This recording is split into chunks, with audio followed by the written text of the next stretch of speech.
Sheck West made one of the biggest songs of the 2010s a few years back, but lately, that man ain't really been around at all. I mean, just take a look at his Apple Music. His last project came out in 2018, and his last solo single dropped back in November 2022. So, what happened? See, Sheck was originally from New York, but he had bounced between New York and Milwaukee. And growing up in these two completely different places had all these effects on him, both good and bad. But as life would start to change during the early 10s, see, Sheck would start rapping at like 11. But as he got older, he was getting into more and more things, and it got to a point where he was playing basketball real heavy. But right in the middle of that whole high school basketball career, he got into modeling, and it was doing real good. I'm talking about he was getting money. And yeah, he was doing real good with modeling at that time, but that came with a lot of problems. Number one, see, that man was a basketball player, and it would be times where instead of him going to practice, that would go and model. And with that, him and his coach kind of started to fall out. When he had spoke on how that affected his life, this what he had to say. I wanted to be a part of this thing people are going to talk about forever, and this was something nobody did before, so I was happy I did Yeezy Season 3, because it opened up a lot of doors for me. Sheck was feeling like one of the best decisions he ever made was skipping out on practice to go model. But the second problem, that man was still in high school, meaning when he would go model and skip out on practice, he was skipping out on homework, studying for tests, putting in that schoolwork. He was really putting school behind him and bringing modeling to the front. See, really think about it. He was 17, broke as hell, not really having nothing for himself. Not all of a sudden, his modeling taking off. He making a couple thousand. So of course he was gonna put school in the back pocket and focus on what was bringing him money. It wasn't even just school for real. He in New York, and that was bringing him all kind of problems. But lastly, and the biggest thing of all, number 3, that man is African. And that culture and the way they look at things is completely different from how most of us in America feel about things. See, with their culture, they focus a lot about knowledge. Knowledge is their main focus, and they always just want to learn. So when his mama seen him putting modeling in front of everything else, she ain't like that. She ain't like the fact that he was out here doing what he wanted instead of what she looked at as the right thing for him. See, with Sheck, she had seen a vision in it. At that time, you got to think about it. That man was 17 years old. He ain't really understand life for real. And one day, she sat and told, instead of you sitting here putting all this in the modeling, what you should be working on is becoming a boss instead of just being a worker. She basically just wanted him to be something more than what he was doing. And she felt like the only way he would achieve that if he went through with school. And right at the height of all his success, and right at the height of him getting all this money, you know what she do? She packed that man up, sent his ass to Africa, meaning he lost out on any deals he had going on, any bag he had going on in New York. Everything he had going on just got ended like that because she sent him to Africa. But the way he got sent to Africa was crazy. See, around this time, he was just trying to get out of the country. He ended up making a fake passport to get to London. He probably thinking, this 17-year-old boy went all the way to London and his mama was just cool with it. No, sir. He waited to the very last second to let his mama know it was going. But remember what I said, that passport wasn't valid. So Sheck get her all the way to London and they sent him right back to New York. But it was a problem. Since that passport wasn't legal, basically all the stuff he had with him just got lost. So he just came back to New York with nothing. All the clothes he brought, any devices he brought with him, basically everything he had took in his bags was gone. And so he come back, he probably down, he probably sad, and his mama come up to him with an opportunity. She was like, look, you want to do all this traveling? I'll take you somewhere to travel. So she was like, look, you can go to New York and see your brothers and see your family and everything. And at first he was hyped. He was like, oh, I get to travel. And the second he got off that flight, he must have realized he was cooked, because originally he was supposed to be in Africa for just 2 weeks, right? But he realized it was gonna be a lot longer than 2 weeks. And this one moment would change how he looked at everything forever. I had like forged my own passport. Like I did my own paperwork for my passport because I was trying to go to London with my friends. I gotta walk these runways, mama. You ain't understanding. No, it wasn't even that. I was always making music, you know. Okay, but I was gonna go to London to really. My friends were. I was working with this group called the Spaghetti Boys, where it was 3 of them, you know, and they was gonna work on their clothing and things like that, and I was gonna work on my music. So while I was in London, so that's why I really, you know, was forging my passport, doing all of that, because I was playing basketball that year, and then modeling really severed my ties with my coach. So much things, and then my mom asked me, so I'm traveling, you know, I'm lit. She asked me, like, yo, you want to go to Africa? Oh. And I'm like, yeah, I want to go to Africa, you know, because I was always interested in my culture, meeting my family, and I never been. How different was the world when the airplane doors closed? You know, when you take off, then when the airplane doors open? You mean like when I landed it? So first of all, when you first like landed in any place, you could see the city from a high, you know, and seeing Senegal from a high, you know, I was just seeing like you fly in with the ocean, and then it's like everything changed. It's like, you know, when you're watching Black Panther and they like really flying into Wakanda, it's like you're like, oh my God, you really like, whoa, like, and you know, everything had to look different. Everything was different. Everything. And as he got bigger, he spoke on what it was like going to Africa. When I got to Africa, I met my big brother for the first time. He asked me for my passport, and I'm like, nah, I'm not giving nobody my passport. And this was the day I landed. People here steal these, and I'm thinking, damn, I don't want nobody stealing my passport, so I just gave it to him. And that was the last time I saw it until the day I left. That's how they kind of blackmailed me. They was like, oh, if you want to go home, you got to do this, you got to do that. And the list was just getting longer and longer. My mom tried to force me to go in this religion institution thing, and I said no. I went to the U.S. Embassy, and they said legally they couldn't do anything until I was 18. So my mom won that battle, and I had no choice to stay out there until I was 18. That was 4 months. It took that man 4 months to get back home. But after he got back from Africa, that was when his music career really started. That was when things would really change for him. And one time that decision to send him to Africa would actually show his benefits. June 16th, 2017, his life changed forever. He dropped a song that would really put him on the map. Mo Bamba. This song blew up everywhere, picking at number 6 on Billboard. But the question is, how did it even come to be? See, back when he was growing up playing basketball, he ended up becoming friends with someone, a man named Mo Bamba. And remember what I said earlier, Sheck started rapping real early in life. And when Mo Bamba heard that Sheck was rapping, he was like, look, bro, I just want a beat in a verse. You don't got to be a song about me. You don't got to be none of that. I just want my name in a verse one time. And when Sheck heard that, he ran with it. He made a whole song. He turned what was supposed to be a verse into a whole song. Sheck said, I had a meeting with a friend of mine who worked at Nike at the time. And I was just talking to him about all my frustrations with the labels and everybody calling me, the people, the manager, all the real and the fake, and how my phone won't stop ringing. And after that convo, I just went to the studio right after. 16-year-old invited me to the studio with Day Trip, and we all started making this beat. And then we made the beat. And I was like, all right, I'm gonna rap on it. And I rapped on it. Then my friend Mo Bamba, who was a draft pick, asked me to put his name in a song or something. But I just started freestyling. I was freestyling about all the people calling me, and I guess it was just what I was talking about and how frustrated I was. I made the one take freestyle about Mo Bamba and how I'm like Mo Bamba, like I'm an athlete, like I was being recruited the same way athletes do. So that's why I compared. And you heard what he said. That song was a whole play on how Mo Bamba was getting all these calls to get recruited, like how Sheck West was getting all these calls to get signed to a label. And I'm telling you, the labels was calling in. February 2018, he signed a joint deal with Good Music and Cactus Jack under Interscope. And if you somehow don't know, Cactus Jack is Travis Scott's label and Good Music is Kanye's label. But 2018 would be a decent year for bro until it wasn't. He signed a deal, dropped his debut and only album, Mud Boy, and kind of made a name for himself. But right before 2018 would end, rumors started to come out about Sheck West and a woman named Justine Scott. She had came out telling the world about some of her DV struggles. And she came to the internet basically saying she had a partner in the past, and even though she didn't say no name specifically, people kind of lined the dots up and everything pointed to Sheck West. And people on Twitter got to speculating on if it was Sheck West or not. And guess what she was doing? Liking the tweets that was accusing Sheck West of doing what he claimed he did. But we wouldn't get a real response from him on this situation until some months later. February 11, 2019, she came out confirming it was Sheck West she was talking about. She got on Twitter talking about, you pathetic Sheck, and you hit women. You hit your girl before me, and you'll do it again. I was taking a walk with my friends, and Sheck West and his friends decided to stalk us and attack my friends. 2 cars full of niggas. He sat in the car like a bitch. You pathetic, and you hit women.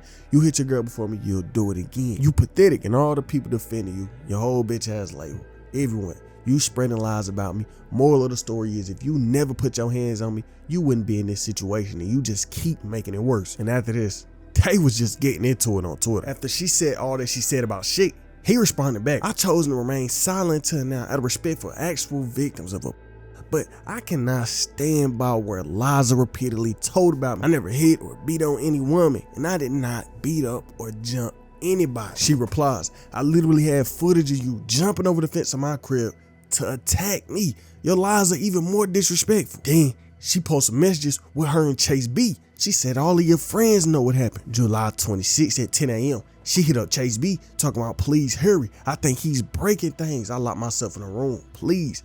Chase B, I'm calling everybody I know in LA. They on the way. Are you good? She said, I'm terrified. Can you let me know when somebody here, please? And basically after she posted all the messages, Sheck said back, show us your bruises, not me hopping over the fence to get my stuff back, Justine. Ask my real girlfriend, I never hit you. He sent another tweet out just clarifying the video of me hopping the fence is to get my stuff back from a girl who refused to give me my stuff. Once again, for the record, I never hit or beat up any woman. And look, after this, I'm guessing the label took this nigga phone or something, because it went from them arguing on Twitter to his team giving an official statement. They said, we actively investigating the allegations against Sheck West and are fiercely standing by him through this. He's denied any wrongdoing whatsoever or violence in any kind, and we do believe him. And with any and all legal remedies available for now, we will lead this with the legal process. Then on top of all that, she was even mad at the cops. She said she came to get help and they was just being real disrespectful. She posted her story, different precinct now, trying to file the last report, but they being so rude, dismissive, and disrespectful. Called me a difficult victim, and he wouldn't even let me finish telling him what happened before he could give me at least the reasons to why he can't help me. That wasn't all she posted though. This is why most women don't go to or call the police, by the way, especially dealing with male officers, deputies, whatever. Please don't let them discourage you, because I for sure am not. And eventually, after all that went down, a few days later, she was granted a restraining order against Sheck, but that wasn't the end of the situation. Nearly a month later, a LA district attorney decided not to go through with none of the charges. And look, this situation had a real bad effect on his career. I'm talking about he was getting dropped from sponsors, people was looking at him crazy, and it was a rough 2019 for bro, because this year was filled with a lot of problems. Later on that year, this man decides to go to Sweden, and this wasn't a normal time for Sweden. This was the time where ASAP Rocky was locked up. Now look, me personally, if a nigga was going through what ASAP Rocky was going through, I'm not going to that country. I don't know why Sheck even stepped foot in Sweden after he seen what was going on.